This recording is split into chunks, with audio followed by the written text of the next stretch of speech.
Tuhan bersamamu. dan bersama roh. Inilah Injil suci menurut Santo Yohanes. Dimuliakanlah Tuhan. Pada waktu itu Natanael datang kepada Yesus dengan ajakan Filipus.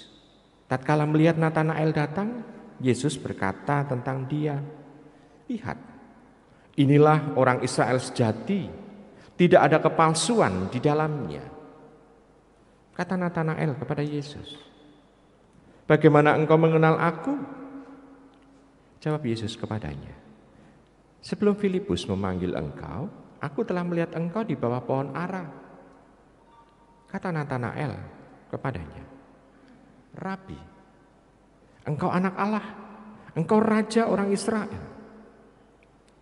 Yesus menjawab katanya, "Karena aku berkata kepadamu, aku melihat engkau di bawah pohon ara, maka engkau percaya? Hal-hal yang lebih besar daripada itu akan kau lihat." Lalu kata Yesus kepadanya, "Aku berkata kepadamu, sesungguhnya engkau akan melihat langit terbuka dan malaikat-malaikat Allah turun naik kepada Anak Manusia." Demikianlah sabda Tuhan. Terpujilah Kristus. Ibu, bapak, saudara-saudari yang terkasih dalam Yesus Tuhan, tentu kita sudah biasa untuk mengartikan nama Mikael, Gabriel, dan Rafael. Mikael sebetulnya untuk memperlihatkan siapa sih yang sama dengan Allah.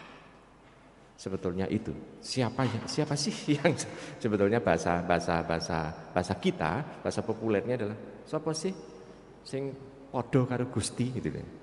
Maka dia mencoba dia diutus oleh Tuhan untuk mengalahkan orang yang menginginkan dirinya itu sebagai Allah. Maka sebetulnya kehadiran Mikael ini untuk menghilangkan, istilahnya kalau orang zaman sekarang pakai bahasa Arab itu ada dosa musyrik. Musyrik itu mempersekutukan Allah gitu ya. Dan itu pasti akan dilawan oleh Mikael. Jadi sejak awal orang itu merasakan dan mengalami bahwa Allah itu adalah wahid. Wahid itu adalah esa. Esa itu adalah dia yang mengatasi segala-galanya. Jadi arti kata Mikael adalah siapa sih yang memiripkan diri dengan Allah. Lalu Gabriel adalah sebetulnya adalah kekuatan Allah. Itu artinya Gabriel. Jadi bukan utusan Allah tetapi kekuatan Allah. Ini artinya. Yang tadinya ini prajurit surga, yang ini adalah kekuatan Allah, kebesaran Allah diperlihatkan di sana. Yang diutus untuk mengabarkan bahwa Sang Firman itu akan menjadi manusia.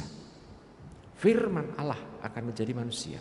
Dan diutus kalau Gabriel kepada Maria dan kepada Zakaria untuk melihatkan bahwa ada orang yang dikasihi Allah lahir dari rahim istri Zakaria.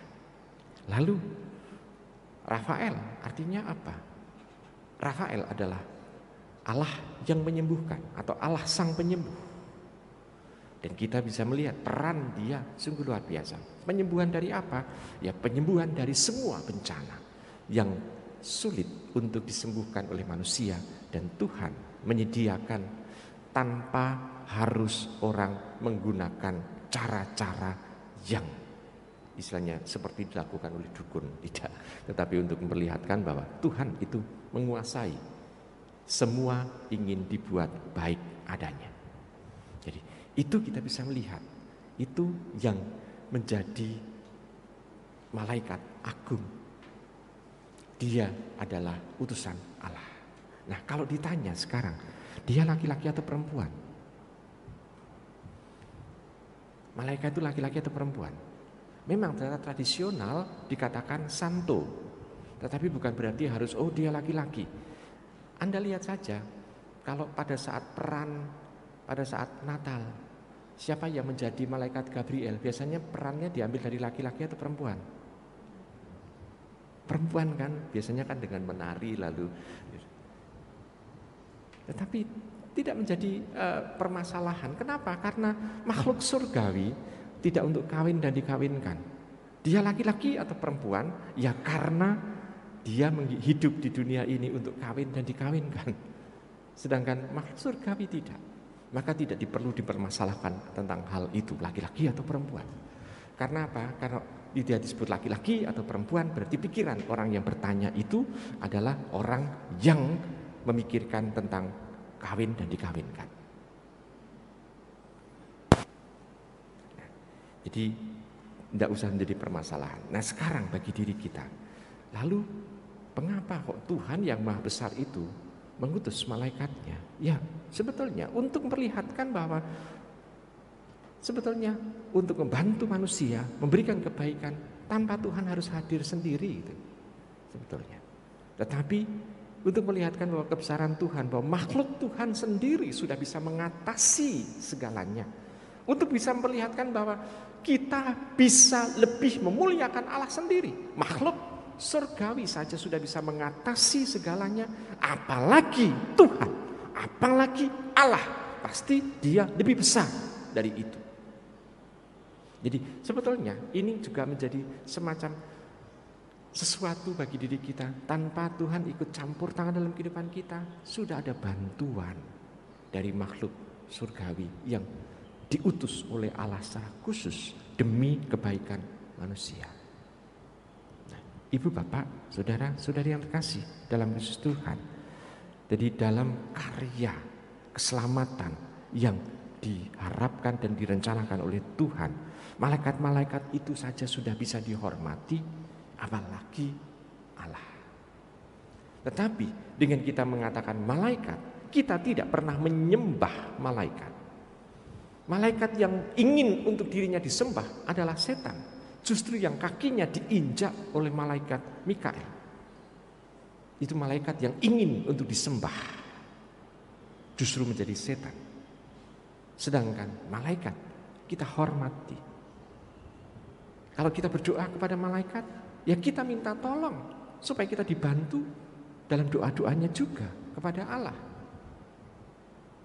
Dia tokoh yang dekat dengan Allah. Maka kalau kita meminta bantuan pada malaikat, kita minta bantuan untuk didoakan karena dia sudah dekat dengan Allah.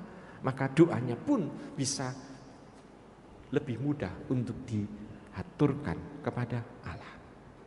Nah, Ibu, Bapak, Saudara-saudari yang terkasih dalam Yesus Tuhan. Lalu ada pertanyaan anak kecil kepada saya yang saya sendiri tidak bisa menjawab.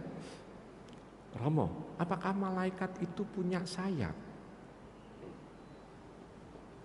Saya tidak tahu. Saya jawab dengan jujur, saya tidak tahu, Nak. Saya belum pernah melihat malaikat. Tetapi yang jelas bahwa Allah melalui siapa saja bisa mengutus malaikat-malaikatnya. Kamu pun itu bisa menjadi malaikat bagi Tuhan kalau kamu membantu orang tua. Saya mengatakan kepada anak kecil seperti itu. Sehingga orang tua bisa merasakan, oh ya, Allah mengutus malaikatnya dalam rumah ini. Maka jadilah kamu bisa membantu orang tua supaya kamu bisa menjadi malaikat-malaikat. Nah, kalau seperti itu kamu tidak butuh sayap, tetapi kamu butuh telinga untuk mendengarkan orang tuamu, untuk bisa membantu orang tuamu dalam melakukan kebaikan di rumah. Ibu, Bapak, Saudara yang terkasih dalam Tuhan, kita pun juga sebetulnya itu juga bisa menjadi malaikat-malaikat Tuhan di tengah masyarakat. Yakni kita mencoba untuk membawa kebenaran dari Tuhan tentu saja.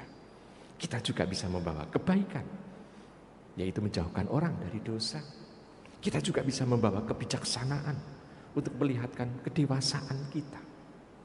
Dengan seperti itu, kita mampu untuk melakukan kebaikan-kebaikan di tengah masyarakat kita. Selamat merenungkan.